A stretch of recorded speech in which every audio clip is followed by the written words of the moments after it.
Isang patibong ni Duterte ang kanyang pagsama sa Netherlands at nahulog ang PNP at Marcos administration.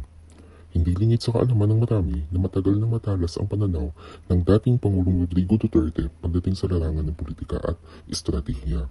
At sa nangyari kahapon, kung saan siya ay agad na dinala sa Netherlands nang hindi dumaan sa tamang proseso. Tila malinaw na nagtagumpay siya sa isang napaka-ingat na bitag laban sa kasalukuyang administrasyon at Philippine National Police. Ang paglabag sa Rome Statute at Poisonous Tree. Isa sa pinakamahalagang aspeto ng batas sa International Criminal Court or ICC ay ang pagsunod sa Article 59 ng Rome Statute na nagsasaad na ang sinumang inaaresto ay may karapatan munang dumaan sa korte ng kanilang sariling bansa para sa interim release o pansamantalang paglagay habang inaayos pa ang proseso ng pagsuko. Ang competent authority sa kasong ito ay ang hukuman na Supreme Court Pilipinas at ang custodial state ay ang Pilipinas din. Ngunit ano ang nangyari? Isinakay sa eroplano si Duterte papuntang Netherlands nang hindi man lang dumaan sa tamang proseso. Ito ay isang malinaw na paglabag sa batas ng ICC mismo. Ibig sabihin, anumang kasunod na hakbang mula sa paglilitis hanggang sa anumang hatol ay matuturing na fruits of poisonous tree.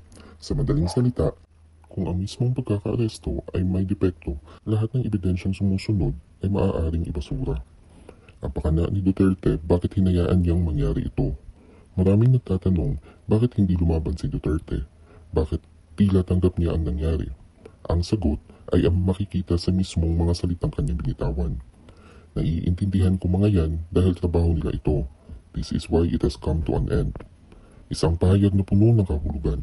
Ipinakita nito na alam niyang darating ito at hinahayaan niya ito mangyari.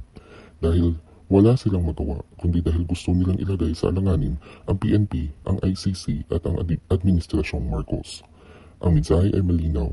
Ang PNP at ang gobyerno mismo ang lumabag sa due process, hindi siya.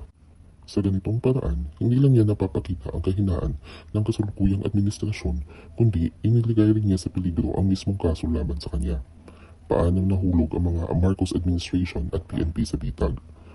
Una, pagsunod ng PNP ng walang due process sa halip na siguruhin dumaan sa korte ng Pilipinas.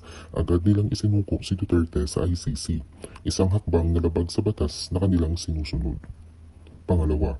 Pangalawang kibo ng administrasyon, sa halip na ipagtanggol ang soberenya ng bansa at igiit ang tamang proseso, tila hinayaan lang ng gobyerno na mangyari ito, na nagpapakita ng kanilang kahinaan sa pandaigdigang entablado. Pangatlo, pagtibay ng argumento na bias ang ICC. Dahil sa hayagang paglabag ng Article 59, lumagas ang argumento na ang ICC ay hindi patas at ginagamit lamang laban sa mga pinunong hindi kaalyado ng kanluran. Ano ang posibleng mangyari ngayon? UN Security Council Intervention. Ang mga bansang tulad ng Russia at China ay maaaring kumilos upang suspindihin ang ICC proceedings laban kay Duterte, gamit ang paglabag ng Article 59 bilang matibay na batayan. Pagkawasak ng kredibilidad ng ICC.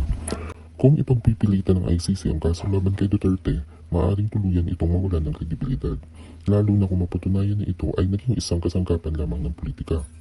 Kawalan ng legal na basehan sa kaso.